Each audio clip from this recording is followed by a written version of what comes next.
So when you are writing up an offer to purchase a house, there are several factors to think about when negotiating the offer besides just the purchase price. One thing I'd like to focus on today is the closing date.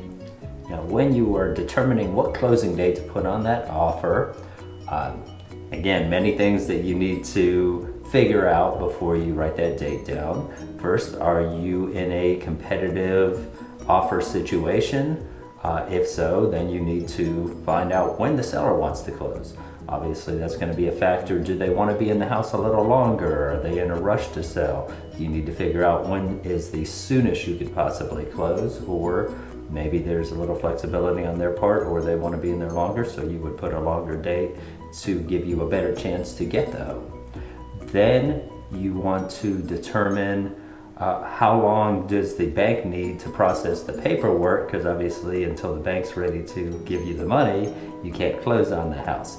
Normally we do at least 30 days, and if it's a condo it may be 45 days because there's other reviews that need to be done by the bank to approve the condo. Also, you need to determine when you need to be out of your current residence.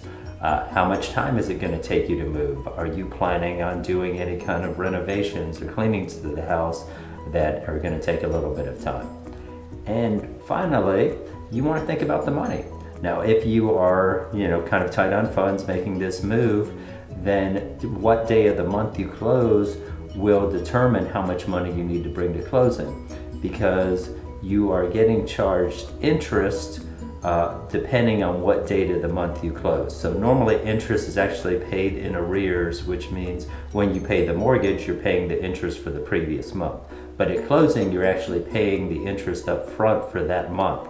So if you close, for instance, on the 15th of the month, then you're paying from the 15th through the 30th or 31st for that interest, and then you have a gap of about a month before you actually have to make your next payment. So that's the beauty, is you're kind of paying in advance for your mortgage because you get to skip that month. So for instance, let's say that the interest portion of your loan is $900. Now, of course, that's not going to be your total payment because there's also going to be principal, and then there's the escrow for tax and insurance. But hypothetically, the interest is $900. And we would just do simple math, divide that by 30. So for every day, it would be $30 for interest. So if you close on, let's say, the 20th and there's 10 days left, then you have to bring $300. But if you wait till right towards the end of the month, then you may only have to bring $30 or $60 to go towards that interest payment. Now, one other thing to consider, though, is if you wait till the very end of the month, the closing companies get very busy because a lot of people use this strategy and kind of wait till the end of the month, or just like right at the beginning of the month, because you can go back. If you go on the first, they can set it up in such a way that you bring in less money. And so then the companies can get overwhelmed and you can have issues with delays in closing. So take all those factors into consideration when you're writing up your offer.